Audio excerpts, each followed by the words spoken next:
Hello world. Today we're here with junior scientist Rori Sullivan, and she's going to explain to us about a research project that she has been working on here at the home lab. Her room. Rory? So I've done some research on the coronavirus in just a book and read some research on what other people think. So I've sort of put it all together, and this is what I came up with. So this is connected to the heart. And the virus is doing what the virus is doing to people is people are having a hard time breathing. They can't breathe. So the communication network controls the heart beating, your heart rate, and the part of the brain that controls that is the hippocampus, and that controls the heart rate. And then if we go to the virus, the air that the virus travels through, it travels through like liquid and air. It travels through like when you cough and when you sneeze, like we just heard. I think it's because the virus is it's really microscopic. There's it has little protein on it all over it that's red, and when they come into your body, they spread that protein like a suction cup, so they stick. And it's because it's a virus, it's it has it's taking over your cells and your DNA, the person that you are. And the part of the heart that does the heartbeat is the right ventricle, is the one that beats the heart rate. And I think that the virus, the little microscopic one, is going to the brain, corrupting it and making the hippocampus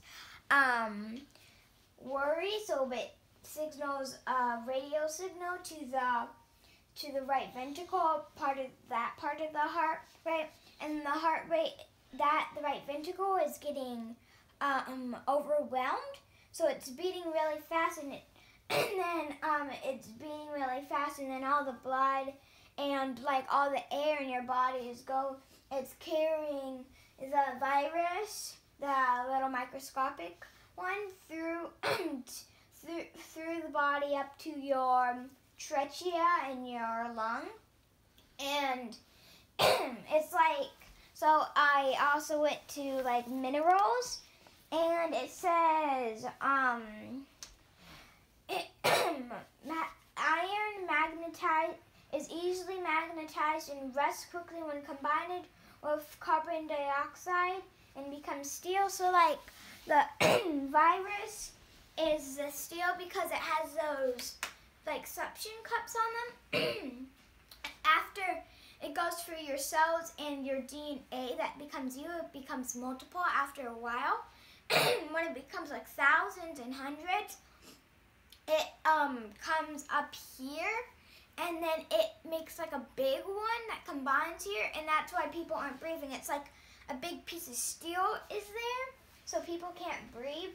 And my solution is, you see the hippocampus in the brain, if there is something corrupting it too, if you find what is wrong with it,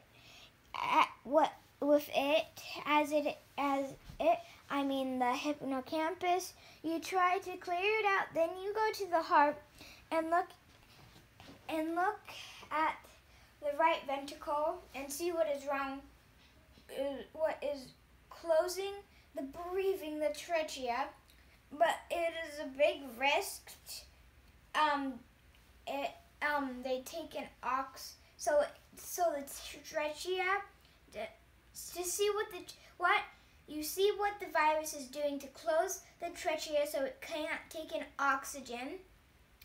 And I also think that the virus is also feeding off of some carbon dioxide make some steel on it so it stays there.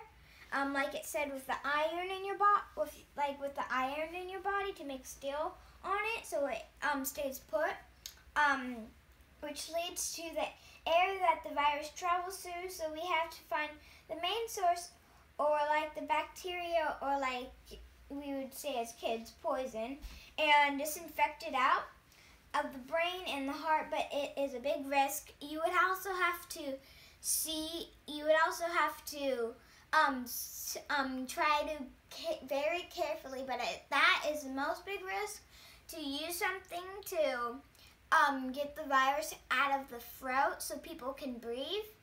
And then maybe if I were a doctor, I'd probably see what's wrong with this and then go to the brain and the heart, go to the brain, to your hippocampus, and then calm that down sort of, and then I'd go to the heart to see what's wrong with that, and then sort of calm that down so it'd stop pushing the virus through up to your lungs to create more like of a block for your trachea to take in oxygen, and then I'd clear out all the virus from the trachea.